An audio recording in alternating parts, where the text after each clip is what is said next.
Ethan's 5th birthday. I woke up early, with a light heart and a smile on my face, ready to make his day special. I grabbed the box of cupcakes that Hannah and I had carefully chosen from the neighborhood bakery. Each one was decorated with cartoon characters Ethan loved. I arrived at Central Park carrying the cupcakes, and the sight of the place filled me with satisfaction. The tables were adorned with colorful balloons and shimmering streamers, and a large banner read, "Happy Birthday, Ethan." Children were running around, filling the air with laughter. Chris, my best friend since college, was there helping to organize the games. He had always been a reliable guy, someone I could count on for anything. As he guided the kids in the sack race, I couldn't help but smile. Hannah, my wife, was overseeing the decorations. She looked radiant, tending to every detail to ensure everything was perfect. "Hey, love," I called out, waving my free hand. "The cupcakes are here." She smiled at me, that smile that always made me feel like everything was right in the world. "Great, Jack. Let's put them on the main table." As I helped arrange the cupcakes, I noticed Hannah seemed restless, casting furtive glances at Chris. I didn't dwell on it at the time, attributing it to the stress of organizing. Suddenly, I noticed Chris and Hannah discreetly moving to a more secluded area of the park. My curiosity was piqued. I left the cupcakes and the children in the care of a friend and followed them, keeping a distance that allowed me to observe unnoticed. My heart began to race. When I finally found them, hidden behind a large tree, I was stunned by what I saw. Chris and Hannah were kissing. It wasn't an innocent kiss, but passionate, filled with desire. My world shattered in that moment. I felt like the ground had disappeared from beneath my feet. The pain was physical, as if someone had stabbed a knife into my chest. My hands trembled, and my face burned with anger and betrayal. I wanted to scream, to confront them right there, but I held back. Ethan's party was happening just a few meters away. I couldn't ruin his day. I took a deep breath, trying to regain some control over my emotions. I returned to the party, forcing a smile on my face. The children were still playing, oblivious to the whirlwind of emotions I was experiencing. "Hey, Jack, everything okay?" asked one of the parents as I tried to appear calm. "Yeah, everything's great," I lied, the bitter taste of the words in my mouth. I spent the rest of the party in a daze, my smile now a mask hiding the anguish. Every time I looked at Chris and Hannah, a new wave of pain hit me. They returned to the party as if nothing had happened, laughing and playing with the children, including Ethan. When the party finally ended and everyone began to say their goodbyes, I felt exhausted, not physically but emotionally.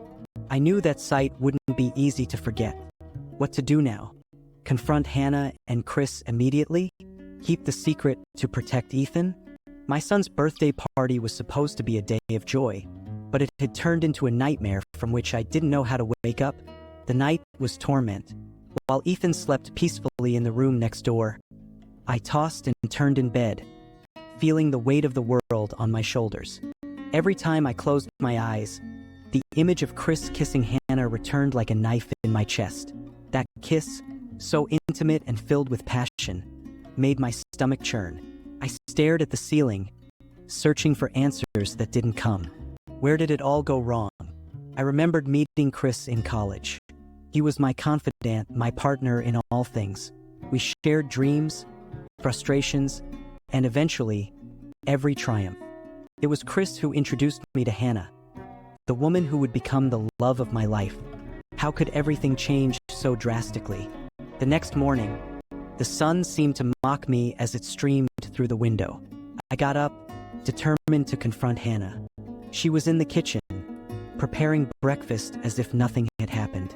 The betrayal seemed so distant in that domestic moment, but the pain in my chest was a constant reminder. "Hannah, we need to talk," I said, trying to keep my voice steady.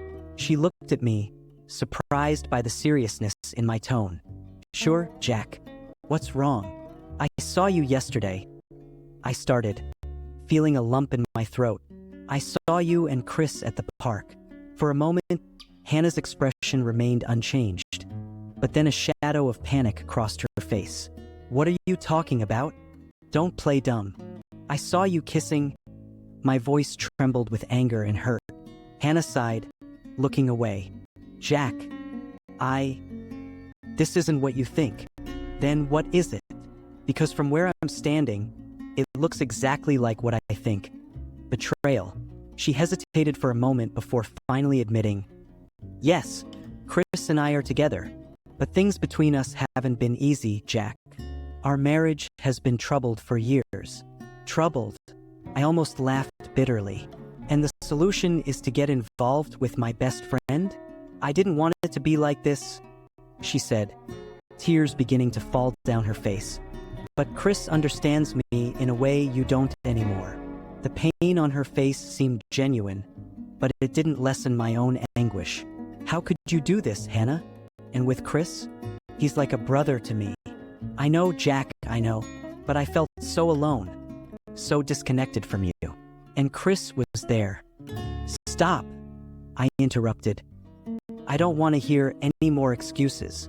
The silence that followed was deafening. I didn't know what to do next. The urge to confront Chris was overwhelming, but I decided I needed time to think. Over the next few days, I observed Chris and Hannah discreetly, trying to understand the depth of the betrayal. Every moment I saw them together, laughing or exchanging knowing glances, felt like a stab. The pain was almost unbearable, but I knew I needed to be strategic. I couldn't let anger consume me and cloud my judgment. Yet, with each new discovery, the betrayal became more concrete. Small gestures, messages exchanged in secret, quick phone calls. Everything pointed to a relationship much deeper than I had imagined. Chris, my loyal friend, was building a life with the woman I loved, and it devastated me. Ethan, oblivious to it all, remained my light. Every smile, every laugh, reminded me of what truly mattered. I couldn't let this betrayal destroy his innocence. I needed to be strong, for him and for myself. Still, every night, lying in bed, the pain returned with full force. Memories of happy times with Hannah and Chris mingled with this new reality of betrayal and distrust. I needed a plan, something that would allow me to handle this situation fairly and protect my son. And so, with that resolve, I fell asleep, knowing that the final confrontation was approaching. The sun had barely risen, and I was already standing in front of the divorce lawyer's office, my heart tight and mind swirling. I rang the bell, and a friendly receptionist led me to Dr. Roberto Mendez's office. He was a middle-aged man with an attentive and understanding gaze, seeming to grasp the depth of my suffering without me needing to say a word. "Good morning, Jack. Please have a seat," he said, pointing to a brown leather chair in front of his desk. "Thank you, Dr. Mendez. I don't even know where to begin," I replied, settling into the chair. "Let's start from the beginning. What brought you here?" he asked, his voice gentle and reassuring. I took a deep breath and told him everything. From the moment I saw Chris kissing Hannah in the park to my wife's confession the following night. The lawyer listened attentively, jotting down notes occasionally. When I finished, I felt like a huge weight had been lifted off my shoulders. "I understand, Jack. The first thing we need to do is gather concrete evidence of the infidelity. That will be crucial to ensure you don't come out disadvantaged in the divorce," Dr. Mendez explained. I nodded, feeling a mix of relief and despair. He gave me some guidance on how to document interactions between Hannah and Chris without their knowledge. I left the office with a plan in mind, determined to protect my son and myself from this devastating betrayal. Over the following days, I continued to play my role as the husband and father, but now with a vigilant eye on every move Hannah and Chris made. Chris continued to visit our home, maintaining the facade of a loyal and helpful friend.